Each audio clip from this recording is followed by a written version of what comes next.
தண்ணீர் சேமிப்பை குறித்து வழக்காடியே அமர்ந்திருக்கிறார் நம்முடைய முன்னோடி ஐயா ஆய்வன் ஐயா அவர்கள். அடுத்ததாக தமிழக ஆய்வு அமைப்பினுடைய தமிழக ஆய்வு அமைப்பினுடைய ஒருங்கிணைப்பாளர் திரு முன்னோடி விவசாயி ஒருங்கிணைப்பாளர் ஐயா குருசாமி அவர்களை அன்போடு அழைக்கிறோம். ரொம்ப நேரம் கிடையாது, பயங்கரமான பேச்சாளர்கள்ப்பா. நீங்க கட்சி வச்சீங்கன்னா நீங்க தான் ஜெயிப்பீங்க. அதுதான் போகக்கூடாது கீழே உட்காந்துருக்கோம். யாருக்கு பேசுறது எப்படி பேசுறது புரியல. ஆனா உங்களுக்கு நான் ரொம்ப கூட்டத்துக்கு ஏற்பாடு பண்ண நீங்க தான் அரசு அதிகாரிகள். இந்த கூட்டத்துக்கு ஏற்பாடு பண்ண நீங்க தான். உண்மையிலேயே நான் வந்து சாரா ரொம்ப ஒரு as an advocate, I have so many legal questions in my mind when it was delivering your address. I feel that there must be hanging above your, but you are not in a position to recognize that because of your sentiment towards the nature and water. அவர் வந்து ஒரு பெரிய அரசு அதிகாரி, தமிழராக இருந்து பர்னாம் ஜாக்கர் வந்து விவசாயத்துறை அமைச்சராக இருந்த பொழுது கிருஷி பவனினுடைய ஒவ்வொரு அறைகளோடையும் நான் பேசியிருக்கேன். விவசாய மந்திரிகளாக எனக்கு தெரிய இருந்தவர்களில் அவரளவுக்கு பவர்ஃபுல்லா இருந்த ஒரு மந்திரியை நான் பார்த்ததில்லை. ரொம்ப இந்திரா காந்தியோட ரொம்ப சகஜமா இருந்தார், ராஜீவ் காந்தியோட சகஜமா இருந்தார். என்னை வந்து ரொம்ப அவர் கூட உயர இருப்பாரு, இன்னும் அவர் இடுப்புக்கு தான் ரொம்ப பரிதாபமான ஒரு நிலையில என்ன நானே நான் பார்க்கறது. என்னை ரொம்ப உயர்வா சொல்லுவார், குரு அண்ட் ஆல்சோ சுவாமி அப்படின்னு சொல்லி எல்லா இந்திக்காரர்களையும் அவர் வந்து என்ன அறிமுகப்படுத்துவார். எனக்கு அப்படி ஒரு பெருமை. அவரை வச்சு ஒரு பெரிய மாநாடு போட்டோம். 9,000 பேர் 3 நாள் தங்க மைதானத்தில் சாப்பாடு போட்டோம். பெரிய மாநாடு, விவசாயிகள் மாநாடு, நேஷனல் கான்ஃபரன்ஸ். அந்த மாதிரி அந்த கிருஷி பவனுடையும் பூஷா காமர்ஸோடையும் எனக்கு வந்து ரொம்ப நெருக்கமான ஒரு பார்வைகள் உண்டு. இப்போ நீங்கள் வந்திருக்கிறதுனால அதை திரும்ப தொடர்பு அதோட பண்ணுவோம். இப்போ நாம் வந்து நம்முடைய மிஷன் வந்து ரொம்ப பெருசு. நாங்கள் தமிழக ஆர்வல் வளர்ப்பு இயக்கம்னு ஏதோ பேசிக்கிட்டு இருந்தோம். அதை நாங்கள் ரொம்ப வலுவாக கொண்டுட்டு போயிருக்கிறோம். நம்மளுக்கு Thiruchelvam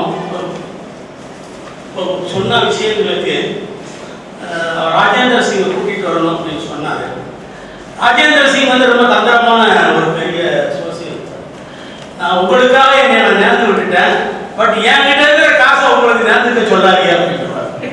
If you want me, you purchase my ticket right now. If you don't want, you leave me.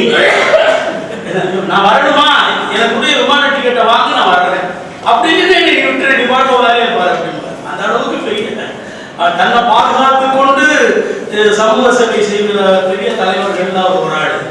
Annamalai எல்லாம் கூட்டிட்டு இருந்தோம். தமிழகத்தில் 2015 இந்த இயக்கத்தை தொடர்ந்து நடத்திக்கிட்டே இருந்தோம். உண்மையிலே வந்து போற இடத்துல எனக்கு ஒரு போட்டோ கூட எடுத்துக்கிட்டது இல்லை. இதுவரைக்கும் இப்பயும் எடுக்கிற பழக்கம் கிடையாது. யாராவது நண்பர்கள் எடுத்து அனுப்புங்கன்னு சொல்லுவோம், அதையும் விட்டுருவேன். பாதுகாப்பு இது பல விஷயங்கள் நடந்திருக்கு. 6 நதிகளுக்கும் 47 கிளை நதிகளுக்கும் ராஜேந்திர சிங்கன் 2 மாநிலங்கள் கூட்டிட்டு போனோம். நம்ம போஸ் ஊரா பாட்டு பாடிட்டாரு. அதனால பல்வேறு வேலைகள் பார்த்துருக்காங்க. ரொம்ப நண்பர்கள் இருக்கிற நண்பர்கள் மாதிரி இன்னும் 200-300 நண்பர்கள் நம்மளோட பயணிக்கிறாங்க. ரொம்ப பேர் வந்துருக்குறாங்க. இது ஒரு பெரிய இயக்கம். நான் என்ன செஞ்சேன், நாம் என்ன செய்யணும் அப்படின்னு சொல்றதோட நாமெல்லாம் சேர்ந்து இதுவரைக்கும் செய்ததை எப்படி வந்து கட்டுக்கோப்பாக மாற்றுறது அப்படிங்கிற ஒரு திட்டத்துக்கு வரணும். பேசணும்னா நம்ம எவ்வளவோ பேசலாம். இலக்கியத்திலிருந்து அதுல இருந்து எவ்வளவோ பேச முடியும். நீங்க பெண்ணி குறிப்ப சொல்றீங்க, ஆர்தர் காட்டனை பத்தி பேசுனீங்கன்னா இன்னும் ரொம்ப பேச வேண்டும். பக்கத்துல தான் முக்கம் பொருத்தி அவருக்கு ஒரு சிலையை வந்து நம்ம மோகனா அவர் வந்து இன்ஜினியர் கடைசியில் இருந்தார். அவர் ஒரு சிலை வச்சார்.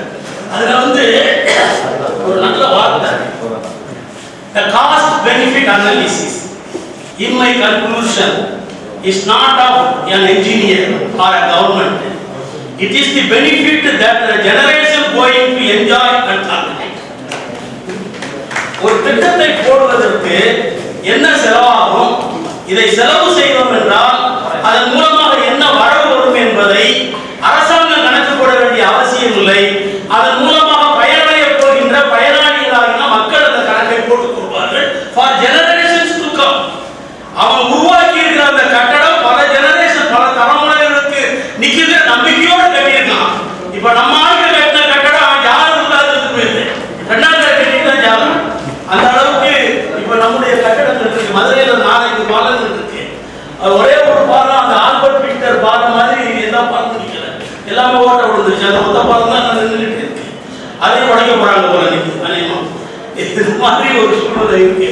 ஆக காஸ்ட் பெனிஃபிட் அனாலிசிஸ்ங்கிற பேர்ல ஒரு அரசு போடுகிற திட்டத்தை விட the community owned participation community owned activity that is the enduring asset to the society. சமூகத்துக்கான ஒரு நீட்டமான ஒரு பலனை கொடுக்கக்கூடிய ஒரு சமூக அமைப்பு அப்புறம் பண்ணணும் அப்படிங்கிறது நம்முடைய இது. இப்ப நீர்நிலைகளை பாதுகாக்கணும் அப்படிங்கிற பொழுது ஒரு முக்கியமான விஷயம் micro level watershed. It should be reclaimed and restored. அது ரொம்ப முக்கியம். நம்ம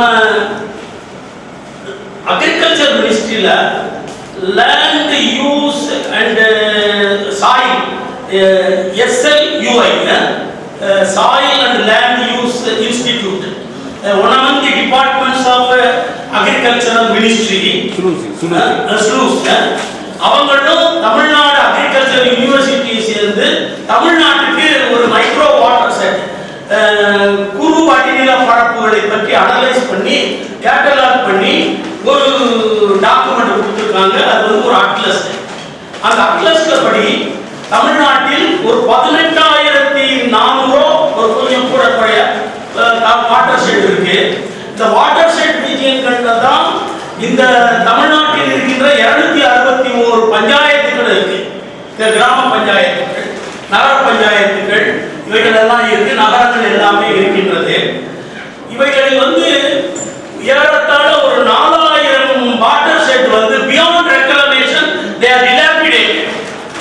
ஒரு 4000 வாட்டர் ஷெட் வரைக்கும் மீட்க முடியாத அளவுக்கு பாதிக்கப்பட்டுருச்சு. எதுக்காண்டி ஒன்று இப்ப நம்ம மாரியப்பன் சார் சொன்ன மாதிரி இந்த ரியல் எஸ்டேட்டுக்காரங்களால பெரிய பெரிய குவாரி ஓனர்ஸ் பெரிய பெரிய சுரங்கங்களை தோண்டி எடுக்கிறது, அதுக்கப்புறம் டெவலப்மெண்ட் ஆக்டிவிட்டிஸ், அப்புறம் அந்த 4 சாலைகள் போடுறது, அப்புறம் சிப்காட்டுக்கு இடம் எடுக்கிறது, சிப்கோக்கு இடம் எடுக்கிறது, இந்த மாதிரி பல்வேறு காரணங்களால் ஒரு 4000 மைக்ரோ வாட்டர் ஷெட் போயிடுச்சு.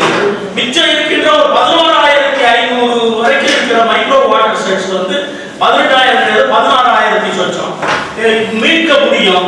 இவைகளை இந்த 12,641 வில்லேஜ் பஞ்சாயத்தும் இந்த MNRGA 100 நாள் வேலை திட்டம் அதில் இருக்கின்ற பணியாளர்களின் மூலமாக அந்த micro watershed reclamation and reconstruction ஒர்க்குக்கு கொண்டு போகணும் அப்படிங்கறத ராஜேந்திர சிங் நாமெல்லாம் பண்ண பிரயாணங்களை தொடர்ந்து போயிருக்கிறோம்.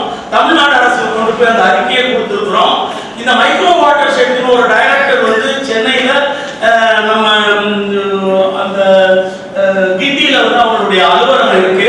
அந்த அலுவலகத்திலே போய் அந்த இயக்குனரையே பார்த்து நாங்கள் கொடுத்த பொழுது அவங்க அதை வாங்கி வச்சிருக்கிறாங்க. But we have no fund. there is a department but there is no fund. பணம் இல்ல, இருந்தாலும் ஒரு நல்ல யோசனை செய்வோம் அப்படின்னு சொல்றாங்க. இப்ப நாம ஒரு ஆறாக இருக்கட்டும், ஒரு குளமாக இருக்கட்டும், இல்லைன்னா ஒரு சிறு நீரோடையாக இருக்கட்டும், இல்லைன்னா ஒரு நீரூற்றாக இருக்கட்டும், எல்லாமே ஒரு குறு வடிநில பகுதிக்குள் தான் ஆகும். குறு வடிநில பகுதி மழை பெய்கின்ற பொழுது தண்ணீர் விழுந்து அந்த மண் உறிஞ்சி இஞ்சி அதுவே தண்ணியை வெளியிட்டு அப்படியே வருகின்ற பண்புகள் ஒன்று. அது நீங்க சொன்ன மண் நீர் இல்லையா? இன்னொன்று என்னன்னா விழுந்த உடனே அப்படியே சரசரசரன்னு ஓடி அந்த மண்ணை அரிச்சு அடுத்த மைக்ரோ வாட்டர்ஸ் கொண்டு போய் அதை அரிச்சு கொண்டு போய் பள்ளத்தாக்குகளையும் மலைகளையும் அடுக்களையும் உண்டாக்குகின்ற ஒரு சூழலை உருவாக்கும் ஒரு காலப்போக்கில் ஒரு 15 ஆண்டுகள் ஒரு குறிப்பிட்ட வாட்டர் ஷெட் மேனேஜ்மெண்ட் இல்லாம விட்டோம் என்று சொன்னால் அது ஒரு மலையாக ஒரு மடுவாக ஒரு சிறு பள்ளத்தாக்காக போய் நிலத்தினுடைய பண்புகளை இழந்துவிடும் என்பது ஒரு இது. எனவே இந்த குறுவடி நில பகுதிகளை மீட்டெடுப்பதன் மூலமாகவும் அவை பராமரிப்பதன் மூலமாகவும் அதில் இருக்கின்ற நீர் வரத்து கால்வாய்கள், போக்கு கால்வாய்கள், அதற்குள் இருக்கின்ற ஓடைகள், அதற்குள் இருக்கின்ற தண்ணூற்றுக்கள், இவைகளை எல்லாம் பராமரிப்பதன் மூலமாகவும் பெரிய ஆறுகளையும் கிளை ஆறுகளையும் சமுத்திரங்களையும் கம்மாய்களையும் பாதுகாக்க முடியும் அப்படிங்கிறது ஒரு அடிப்படை ஆதார அமைப்பு. எனவே இந்த தன்னிறைவு தமிழகம் என்பது குறுவடிநில பகுதி மீட்பு என்கின்ற ஒரு திட்டத்தை ஒவ்வொரு பஞ்சாயத்து கடைபிடிக்க வேண்டும் என்கின்ற ஒரு பிரச்சாரத்தை அரசாங்கத்தின் திட்டமாக வந்து அது வந்து ஒரு ஜிஓவாக இருக்கலாம், இல்லைன்னா ஒரு சட்டமாக இருக்கலாம், ஏதாவது ஒரு வகையில வரணும் அப்படிங்கிறத வந்து நாம் எடுத்துட்டு போகணும். அப்படி நீர் என்பது வந்து ஒரு அவசியமான ஒரு உயிரோட்டம் உள்ள ஒரு படைப்பு. அந்த படைப்பு தண்ணீர் இல்லாமல் நம்ம வேப்பகுள மாடல் மாதிரி விவசாயம் வரப்போறதல்ல. விவசாயம் வராத பொழுது என்ன இருக்கும் அப்படிங்கிறது இரண்டாவது விஷயம். அதிகமாக உற்பத்தி செய்கின்ற பொழுது அது எப்படி போய் சேர்கிறது என்பது மூன்றாவது விஷயம். இவைகளுக்கெல்லாம் அடிப்படையாக இருக்கக்கூடிய ஒரு ஆலோசனைகளையும் மையங்களையும் நாம் உருவாக்கி தரணும் அப்படிங்கிறத நாம் வந்து நான் இந்த கூட்டத்தில் வைக்கிறதுக்கு முற்படுகின்றேன். எங்களை பொறுத்த மட்டும் வைகை மீள் உருவாக்க திட்டம் என்று சொல்லி போன ஜூலை மாதம் ராஜேந்திர சிங் எல்லாரும் வந்திருந்து ஒரு திட்டத்தை துவக்கணும்.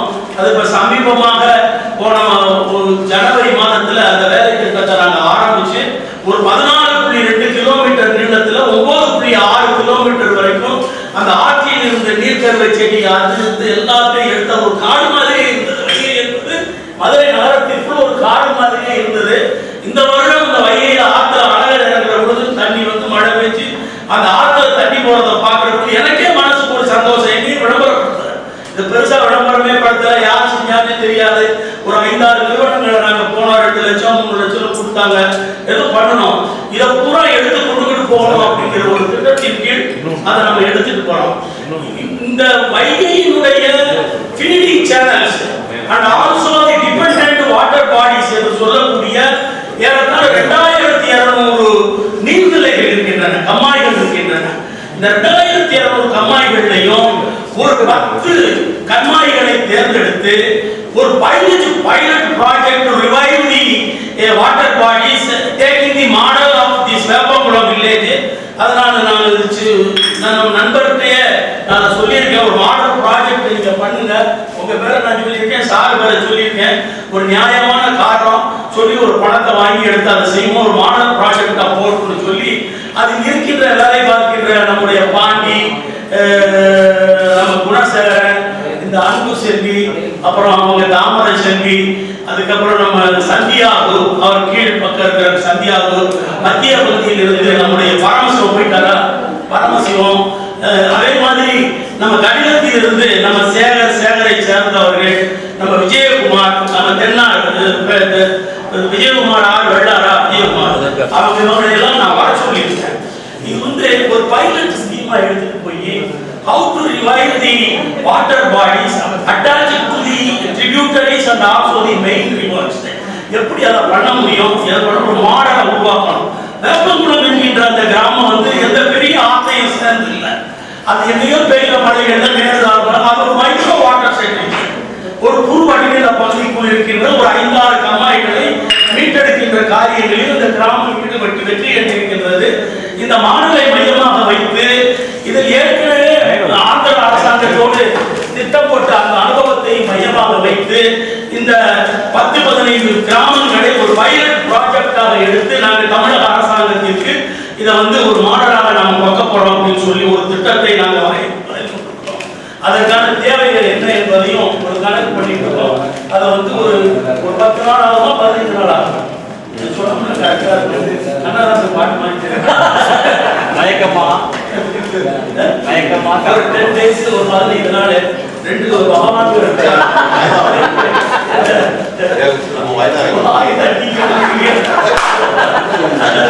ஏதோ ஒரு கன்ஸ்ட்ரக்டிவா போவோம். எல்லாமே வந்து நம்ம 2ஆம் நம்மாழ்வார் என்று சொல்லப்படுகிறது. நான் சொல்லல, அவங்க நண்பர்கள் சொல்றாங்க, அதை நான் சொல்லல, பாவமா போயிடும். 2 நினைக்கிறேன். ஒரே ஒரு நிமிஷம் ஐயா சொல்றாங்கல்ல, வாய்தா மாமான்னு சொன்னதான் எனக்கு அவர் இவருடைய ஞாபகம் வைகை புயல் படிக்க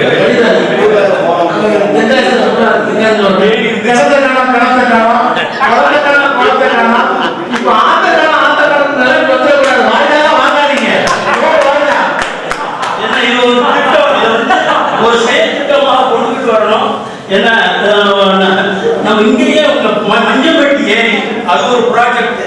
அடுத்து மதுரையில் இருக்கின்ற ஒரு 6-7 கம்மாய்கள், அதே மாதிரி வெள்ளாரத்தையும் கடிதத்திலையும் 2 இதுகள் எல்லாம் சேர்ந்த ஒரு திட்டமாக நாம் அதை எடுத்துட்டு போறதுக்கு சார்ட்டையும் பேசி ஒரு நல்ல ப்ராஜெக்டை speaking with all speaking facts and figures எல்லாத்தோடையும் இதோட கொடுக்கக்கூடிய ஒரு சக்தியை நம்ம இருக்கு.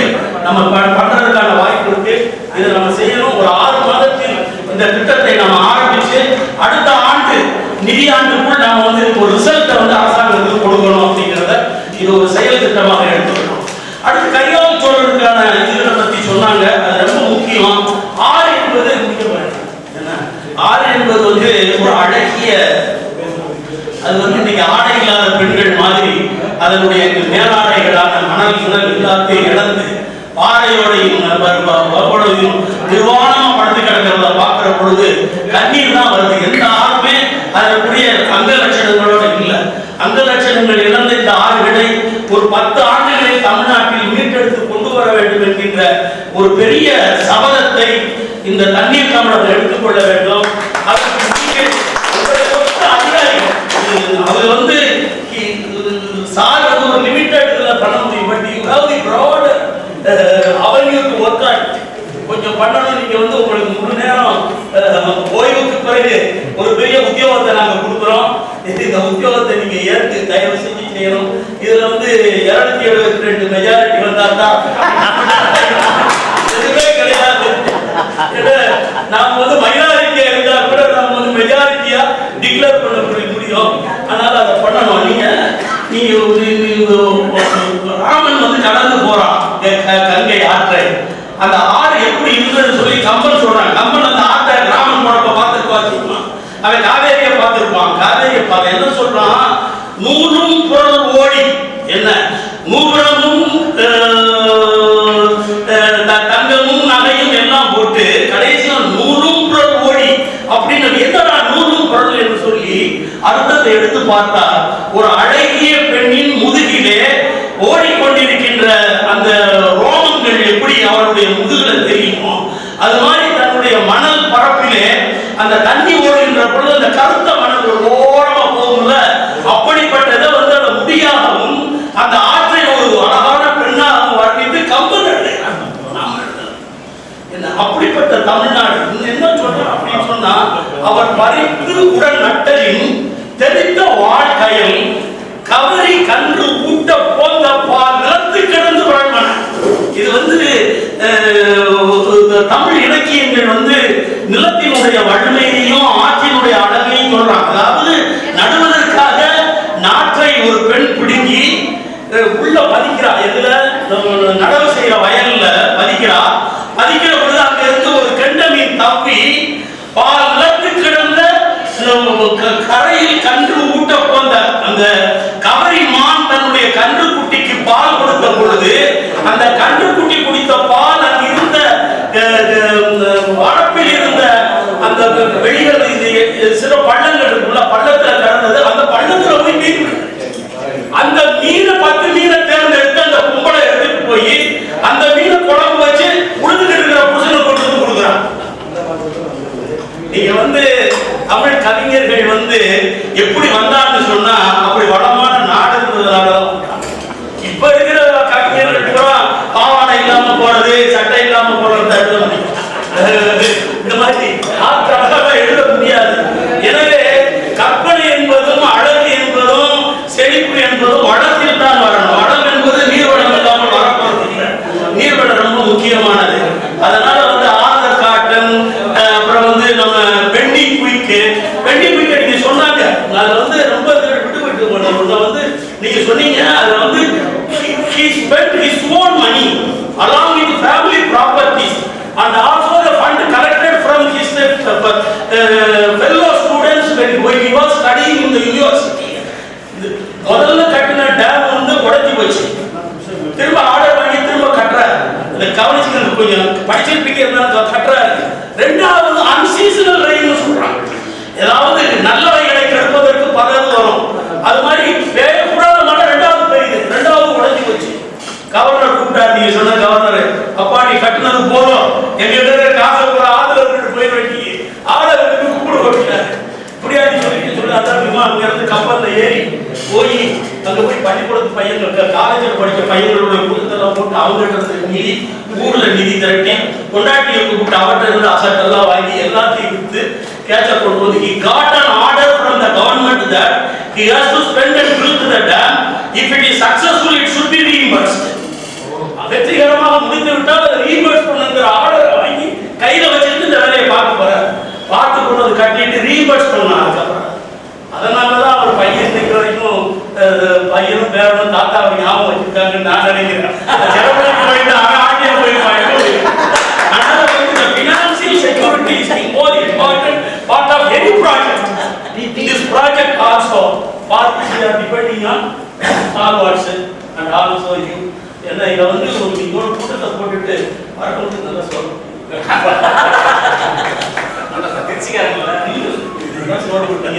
சந்தோஷம். ஆனா ஒரு திட்டத்தை நிறைவேற்றுவதற்கு ஒரு பைலட் ப்ராஜெக்ட் பேசிக்கிட்டே இருக்காங்க இல்லாம ஒரு செயல் திட்டத்தில் இருக்காங்கிறது.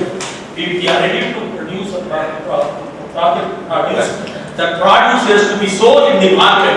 But unnecessarily they are spending money. நீங்க வந்து Exonora is spending 5 crores every year in Chennai city without no use. Rani Mary காலேஜ்ல அங்க இருக்கிற பிள்ளைகள் இருக்கிறதுக்காக ஒரு ஏரி அழகுபடுத்துறாங்க. அந்த ஏரிக்கு தண்ணிக்கு எங்க போவாங்க? நாங்க பறவையும் கிடையாது, ஒன்றும் கிடையாது, வச்ச செடியை காய்ச்சி வச்சு பிள்ளைகளை ஒன்று பார்க்கறதுக்கு அவங்களுக்கு பார்க்கறதுக்கு பல்வேறு விஷயங்கள் உருவாயிடுச்சு. அதனால வந்து இப்போ பிரயோஜனப்படுற இடத்துக்கு பண்ணுறது எவ்வளவோ சொன்னாங்க. எவ்வளவோ சொன்னேன். we are not concerning with Madurai. இப்போ மதுரைக்கு ஒரு ஆபீஸ் எல்லாம் கொண்டு வர்றாங்க. பார்த்து உங்களுடைய செல்வாக்கு பயன்படுத்தி அதனால வந்தவங்க நம்பிக்கையோட இருக்கலாம். எல்லாரும் பேசணும்னு நினைக்காதீங்க. சட்டப்பட்டு ஊருக்கு போவோம். திட்டத்தை மட்டும் நீங்க நிறைவேற்றுவதற்கு வழி பண்ணணும்னு சொல்றோம். எல்லா வகைகள்லையும் வெற்றிகரமான ஒரு சட்ட ரீதியாக சார் ரொம்ப சொன்னாரு. நாங்கள் ரொம்ப பார்ப்போம். பனை மரங்களை எல்லாம் நாங்கள் கோடி பனை மரம்லாம் நாங்கள் நினைக்கவே இல்லை. ஒரு 15,000 20,000 பனை மரங்களை வழக்கை போட்டு பாதுகாப்பு அழகான எல்லாரும் பிரமாதமா இந்த சிப்காட்ல சிட்கோல அப்புறம் தனிநபர்கள் எல்லாம் ஏலத்துக்கு எடுத்து பணையை வெற்றதை பூரா யாருமே தடுக்கிறது கிடையாது. அது வந்து ஸ்டே ஆர்டர் வாங்கி உண்மையிலேயே மதுரையில் ஹைகோர்ட் வந்ததுங்கிறது வந்து இந்த மாதிரி எங்களை மாதிரி ஆட்களுக்கு நாங்கள் தான் சும்மா தட்டி தொழில் பண்ற வழக்கறிஞர். நுனி நாட்டில் ஆங்கிலம் பேசிட்டு என்னத்தையே சொல்லிட்டு எப்படி வித்த காட்டிட்டு சம்பாதிக்கலாம். மக்களோட மக்களாக இருந்தால் நம்ம பண்றோம். அது நம்மள மாதிரி பாண்டிய நாட்டுக்கு ஒரு பெரிய வாய்ப்பு. ரொம்ப நம்மளால செய்யக்கூடிய சட்ட ரீதியா சாரை பத்தி ஒண்ணு சொல்லணும்னா நான் உண்மையிலே சொல்றேன். தமிழ்நாட்டில் இருக்கின்ற அனைத்து மாவட்டங்களிலும் செஷன்ஸ் கோர்ட்லயும் ஒரு கேஸ் இருக்கு. இன்னைக்கு ஒரு டிஸ்ட்ரிக்ட் கோர்ட்ல இருப்பாரு, நாளைக்கு ஒரு டிஸ்ட்ரிக்ட் கோர்ட் போவாரு. ஏதாவது மர்டர் கேஸ் அது ஏதாவது வேணும்னே நீங்க குறை பண்ணாதீங்க. அத்தியாவசியமா பண்ணிட்டீங்கன்னா அவரை பார்த்துக்கோங்க. காசுக்காக அல்ல, அவர் வந்து பணத்தை பிரச்சனை நினைக்கிறது கிடையாது. ஏதோ நீங்க கொடுக்கறத வாங்கி கொண்டு வந்தவருக்கு ஒப்ப விலை கூறி தன்னுடைய வாக்கையும் தன்னுடைய கல்வியையும் இந்த சமுதாயத்திற்கு பயன்படுத்துவார்னு சொல்லி இந்த திட்டத்துக்கு நீங்க 2 பேரும் பயன்படுறது கேட்டு நீங்க எல்லாரும் சேர்ந்து வரணும். நம்ம சார் வந்து ஒரு வலுவான இவருக்கு வந்து பல எல்லா நிறுவனங்களும் கோத்தாரி கெமிக்கல்ஸ் அண்ட் சுகர்ஸ் வந்து போய் நின்று செல்வாக்கு இருக்கு, சொல்வாக்கு அது மாதிரி எல்லாருமே சேர்ந்து ஒண்ணு போல போனோம்னா பணம் ஈஸியா தட்டிடலாம். ஒரு நாள் ஒரு 3 நாள் மதுரைக்கு வாங்க ஒரு 100 பேர் மதுரையிலேயே ஒரு 10 லட்சம் ரூபாய் நம்ம பணம் பண்ணி போடுவோம். ஒரு இடத்துல தோட்டத்துல இடம் கொடுக்குறேன், அங்க தங்குறீங்க. தினசரி காலையிலேயும் சாயங்காலமும் சாப்பிட போட்டு விட்டுருவோம். கடைக்காரங்க மேல மாசிக்குது, கீழே மாசிக்குது, வடக்கு மாசிக்குது, தெற்கு வடிமுலகிரி எல்லாத்தையும் கொடியை பிடிச்சிட்டு போய் ஒரு இதை பண்ணி இந்த வைகையை மேம்படுத்துவதற்கு ஒரு 10 லட்சம் ரூபாய் நம்ம வந்து அடுத்த மாசத்துல ஒரு கூட்டத்தை போட்டு பண்றோம். 3 நாள்